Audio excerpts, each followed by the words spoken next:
오늘 굉장히 특이한 제품을 한번 살펴볼 텐데요. 결론부터 말씀드리면 블루투스를 받아서 아날로그 신호로 빼주거나 반대로 아날로그 신호를 받아서 블루투스로 쏴주는 블루투스 무유선 아답터, 양방향으로 작동하는, 얼마 전까지만 해도 이런 제품을 요즘에 누가 쓸까? 저게 왜 필요하지? 왜냐하면 생각해보세요. 아니, 블루투스 헤드폰이나 이어폰 다이렉트로 연결해서 쓰면 되잖아요. 근데 몇몇 상황에서는 이렇게 연결해서 쓰는 게 좀 안 되는 경우가 있더라. 저번 주였어요. 영국에 다녀올 일이 있었습니다. 왕복으로 따지면은 비행기 안에서 앉아있던 시간이 한 26시간 가까이 된 것 같아요. 정말 이게 우연인지 아니면은 협찬해주시는 분이 알고 저한테 그날 딱 보낸 건지 모르겠는데, 영국 가기 전날 저희 집에 택배로 왔어요. 집에서 연결해보지도 않고 그냥 알맹이만 빼가지고 공항으로 갔어요. 공항 가서 실제로 이 헤드폰에 연결해서 아주 그 긴 비행 시간을 버틸 수 있었거든요. 자, 왜냐하면은 스마트폰과 블루투스 장치들의 연결해서 뭐 콘텐츠를 감상하고 음악 듣고, 이게 어려운 상황이 제가 볼 때 크게 두 가지가 있는 것 같아요. 첫 번째는 비행기 안에서. 왜 그렇죠? 블루투스 연결 자체는 문제가 없어요. 요즘에는 무조건 꺼야 될 필요도 없잖아요. 이륙시, 착륙 시에는 다 꺼야 되고, 어느 정도 고도 올라가면은 전자기기는 비행기 모드에서는 사용할 수 있습니다라고 안내가 나오거든요. 그러니까 블루투스 연결은 된다고. 근데 인터넷이 없잖아요. 와이파이도 없고. 스마트폰 안에 뭐 파일을 넣어놔야지 재생을 해서 들을 수 있는데, 그게 아니면은 아무것도 못하는 거죠. 그리고 또 운동하시는 분들도 많이 쓰신다 그러더라고요. 스마트폰도 들고 막 왔다 갔다 하기 그러니까 이거는 락커에 그냥 던져놓고 헤드폰 같은 거 하나를 들고, 요즘에 런닝기계에 또 이런 게 또 있다면서요. 3.5mm 이어폰 꽂는 데가 있다 그러더라고요. 대표적인 이런 제품의 수요층 같아요. 땅덩어리가 넓어가지고 어디 갈라 그러면 비행기 타야 되는, 특히나 저 미국이나 유럽 이쪽에서 굉장히 인기가 오래전부터 많았던 브랜드인 것 같습니다. 여기다가 파일을 받아가지고 비행기 타면 되잖아요. 예전에 그렇게 많이 했죠. 비행기 타기 전에 어둠의 사이트를 다 뒤져서 영화 파일 막 다운받고 해가지고 비행기 안에서 그거. 사실 시대가 많이 변했죠. 많은 분들이 양지로 많이 올라왔죠. 정식으로 돈을 내고, 대표적으로 유튜브 오프라인으로 영상 저장이 되고요. 뭐 애플 뮤직, 유튜브 뮤직, 그리고 넷플릭스. 보통 돈 내고 그냥 보죠, 온라인으로. 하지만 오프라인 파일 저장 서비스가 있어요. 물론 그렇게 저장을 해서 사용해도 전혀 문제가 없지만 항상 모든 분들이 유료로 사용하시지 않는다. 그렇다 보니 비행기 내에서 화면으로 제공하는 그 컨텐츠, 물론 대한항공 같은 경우에 공짜로 주더라고. 이거를, 이어폰 가져가래요, 기념품으로.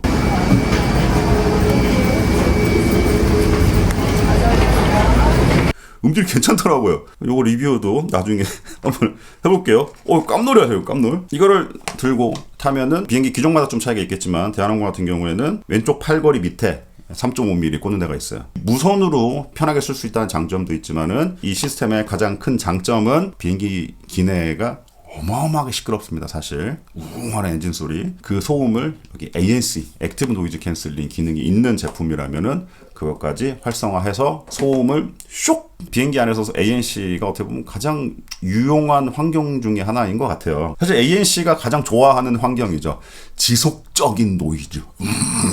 가장 또 잘 걸러주고 심리적으로 편안하게 비행을 할 수 있다. 편안하게 또 잠을 잘 수 있고. 어떻게 쓰는지 한번 살펴볼게요. 이거 너무 쉬워. 저도 그냥 공항 가서 비행기 타기 전에 그 게이트 앞에 앉아가지고 그냥 연결했으니까요. 일단 제품을 쫙 보시면은 온오프 스위치 있고요. 그리고 페어 1 버튼, 그리고 반대쪽에 보시면은 페어 2 버튼이 있고요. 그리고 TX, RX 스위치가 있습니다. TX는 뭐냐면은 아날로그 신호를 받아서 블루투스 기계 헤드폰 같은 데다가 쏴주는 거. TX, 트랜스미션. RX는 거꾸로 스마트폰 같은 데서 블루투스의 음악을 쏴주면은 얘가 받아서 억스로 넣어주는 거. 예를 들어서 자동차의 억스인 같은 데다가 블루투스를 쏴주는 거. 물론 그런 용도로 사시는 분들도 있겠지만은, 제가 볼 때는 TX, 그러니까 비행기나 뭐 헬스장 같은 데서 쓰시는 분들이 많을 것 같아요. 그거는 TX의 세팅으로 쓰시는 거거든요. 그러니까 TX로 놓고, 그리고 이번에 프로 2로 업데이트 되면서 볼륨 버튼이 생겼습니다. 볼륨이 어떻게 작동하는지도 굉장히 흥미롭게 봐야 될 포인트예요. 이게 아날로그적으로 작동하는 건지 디지털적으로 같이 연동되는 건지. 디지털로 연동됩니다. 잘 만들었어요. 어떻게 연결하는지 보여드리겠습니다. 자, 여기 아까 페어 1, 페어 2가 있었잖아요. 이거 하나에 블루투스 헤드폰이나 이어폰이 어쨌든 두 개를 동시에 다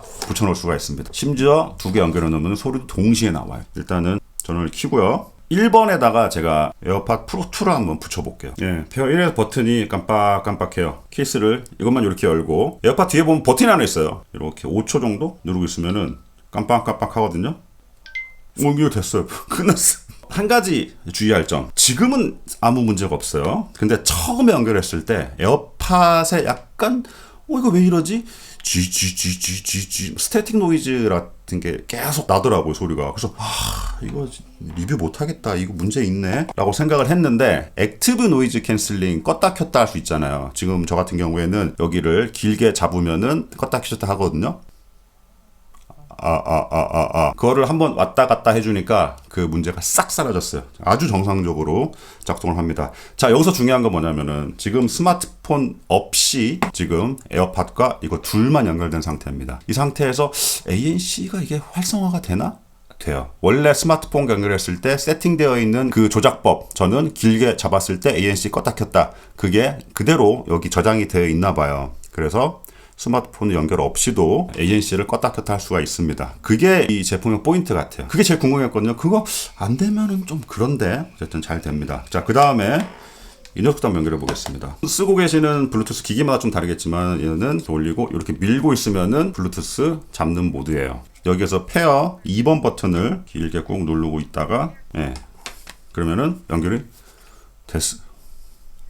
연결됐어. 이것도 좀 궁금하실 분 계실 텐데, 한쪽에서 뭔가 화면을 보고 눌러줘야 되는 과정이 필요하지 않나라고 하는데, 서로 얘는 잡고 얘는 기다리고 이 상태가 서로 맞으면은 바로 연결이 되는 모드로 알고 있거든요. 그래서인데 혹시나 이 제품을 세팅을 해야 되는데 주변에 사람들이 너무 많다, 블루투스 쓰는 사람들이, 그러면 얘가 굉장히 헷갈려 할 수도 있을 것 같아요. 그래서 웬만하면은 집에서 사전에 세팅을 해놓고 가는 게 좋을 것 같습니다. 볼륨에 대해서 좀 알아볼게요. 아날로그 신호를 여기서 받아서 블루투스 신호로 쏴주는 과정을 거치기 때문에 들어오는 신호가 너무 과할 경우에 디스토션이 생길 수가 있습니다. 대한항공 B777인가? 그 비행기 기준으로 말씀드리면 그 비행기에서는 볼륨 세팅을 한 70% 정도가 가장 알맞은 볼륨 세팅이었어요. 그리고 여기 플러스 마이너스 버튼이 새로 생겼다 그랬잖아요. 그 전에 없었는데, 이 버튼이 어떻게 작동을 하냐면은 헤드폰에도 볼륨 업다운 키가 보통 있죠. 요게 디지털로 연동이 됩니다. 이게 뭐냐면은 아시죠? 요거를 이렇게 올리면은 스마트폰은 볼륨 봐도 같이 따라 올라가잖아. 그러니까 연동이 되어 있는 거예요. 이것도 똑같아요. 별도의 이 자체적으로 뭔가 신호를 조절하는 게 아니라 이 버튼 자체가 연결된 기기의 버튼과 연동이 되어 있습니다. 그래서 사실 이거를 누르나 여기 버튼을 누르나 똑같아요. 분명히 또 이거 궁금하실 분이 있을 것 같아가지고 제가 실험을 좀 해봤거든요. 음질 실험을 해봐야지. 신호의 변하는 과정은 최소화할수록 좋아요, 음질이. 예를 들어 얘가 비행기라고 쳐. 아날로그 포트를 통해서 디지털이 아날로그로 컨버팅이 한번 됐어요. 그럼 얘가 아날로그를 받은 거를 다시 또 블루투스 신호로 또 바꿔야 돼. 과정을 한번 또 거쳐서 아날로그로 소리를 듣게 되는 이 과정이 한번 더 들어가기 때문에 음질에 영향이 있지 않을까. 일단은 주파수 응답 곡선은 거의 동일합니다. 물론 귀로는 잘 안 들리는 영역이긴 해요. 근데 아주 초고역 같은 경우에는 얘를 통하기에 오히려 더 그리고 디스토션 같은 것도 거의 같은 사운드라고 봐도 무방할 정도로 아주 준수하게, 실제로 귀로 들어봐도